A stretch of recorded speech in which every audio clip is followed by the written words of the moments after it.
Hey there, I'm just going to take the time to show you guys how to set up a Zoom class in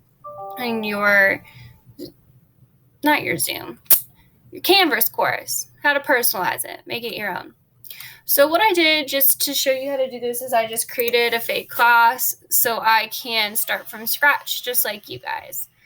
So when I open up my course, it defaults to having the modules tab as my home page, which is fine, but your students may not be very familiar with it. So I want to create my own homepage. So what I'm going to do is I'm going to come over here onto the left-hand side of my screen, and I see a couple different options here. I'm going to go ahead and click on Pages because I'm going to create a new page. To create a new page, I come to the upper right-hand side of my screen, and there's a button that says Plus Page.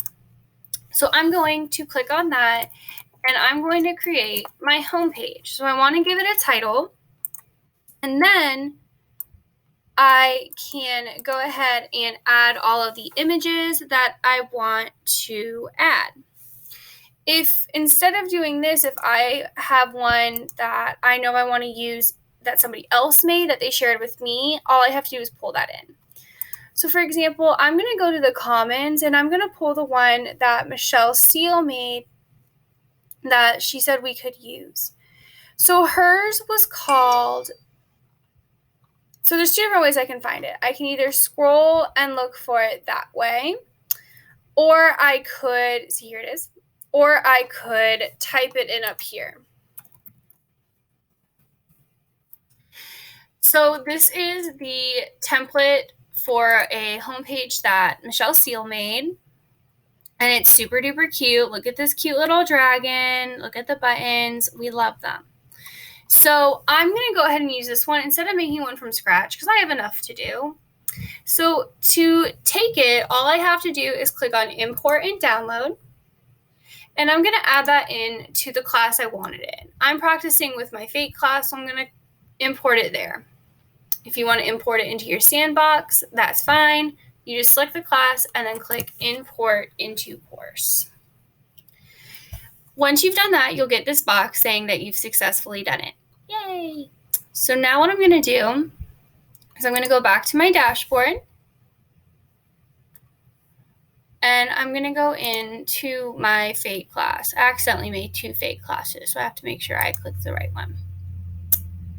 Perfect. Okay, so once I go back into my class to make sure that it has been pulled in, I'm going to click on the Pages tab because it was a page that we imported. And look, now I have it. Cute. So in order to make this my home page, I need to click on View All Pages.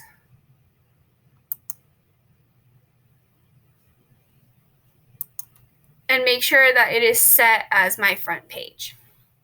Since it is set as my front page, I am then ready to personalize it. So to personalize it, I'm going to come into the page just by clicking on it and clicking on the Edit tab or button. And I'm going to just pull this open so it's easier to see.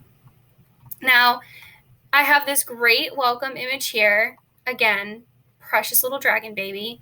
And I want to turn these into buttons. Now, right now, Michelle has her links there because they were linked in hers.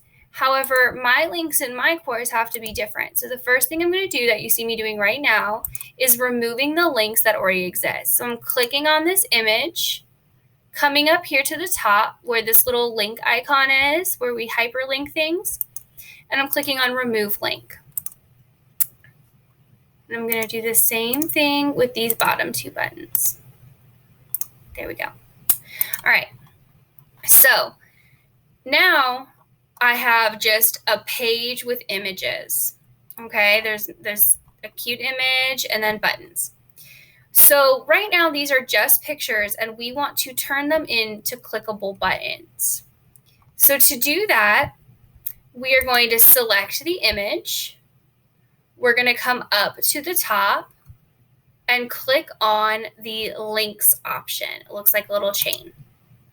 You have two options here. If you are going to link to another website outside of Canvas, like No Red Ink or Newsella, then you would click on external links. In this case, because this is a button about meeting your teacher, that is a page that I've already created in Canvas. So I'm going to click on course links. And now over here, it's going to pull up all of the different places I can pull from. So I have like pages, assignments, and things like that. Now I just created this page, so I don't have anything in here yet. So what I need to do is I need to go pull my pages in that I've already created. So I'm going to do that and come right back.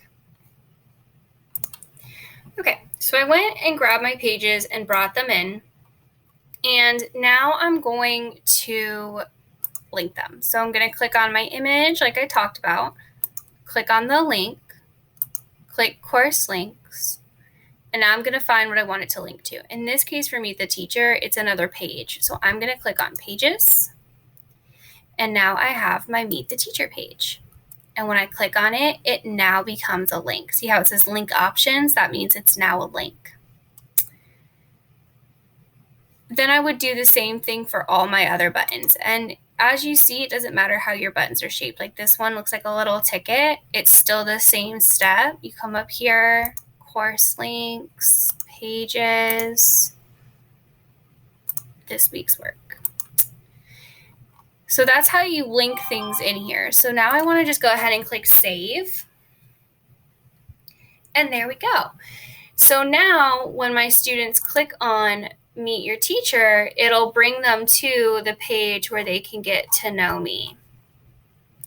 Now I want my welcome page, this page, I want this to be the first thing my students see when they click on their dashboard. And right now, the first thing they see when they click on home is modules. So what I want to do is I want to choose a home page. So when I click on home, I have this list over here of different things to choose from.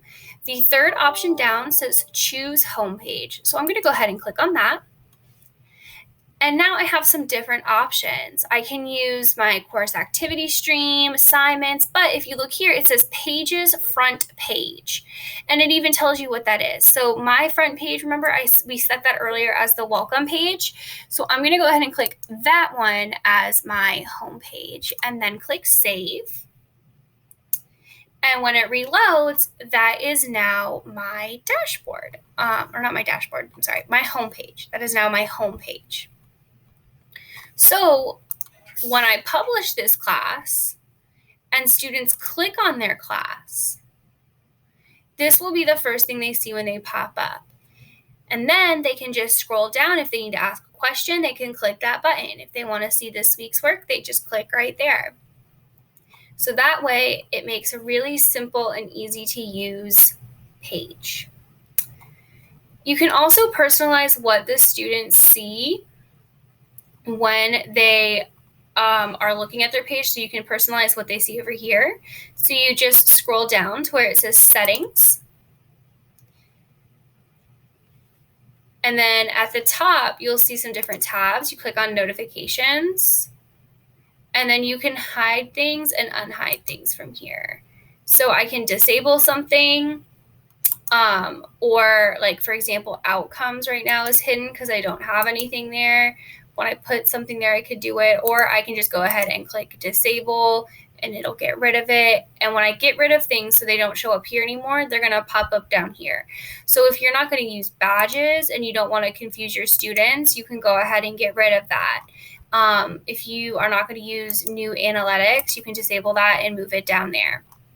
Home, announcements, assignments, discussions, grades, people, pages. Some of these, like, I would definitely keep, but some of the extra ones, like maybe like conferences, you can disable that. But you can always come back down. Like if you get halfway through the school year and realize you haven't been using something you really want to use, you can come down here, click on these three dots, and you can enable it again. But once you hit save, those extra things are going to be taken out of this list that your students see. and it'll just streamline their process for them. And there's some other settings in here you can play with. You can give your course an image, so you can like create your own little cover art, just to like, so the kids know like when they come in what to look for. But lots of different options here. A lot of them I don't really do much with. But you want to make sure that you save them if you change things. The apps one, so if you want to add on some specific apps, like see how Edpuzzle and Nearpod are over here? If you want to add on another app, you can look for it in here. And then there are some other things in here you can play around with. I haven't played around with them though. But those are just a few things on how to set up your Canvas classroom to make it your own. If you are really having a hard time making something, ask around. Maybe I'm sure somebody will share what they've already created with you. There's no point in reinventing the wheel, especially if you're having a super hard time. But that should be it. Let me know if you have any questions, if I can help any more, or if there's something I should add to this video. Thank you.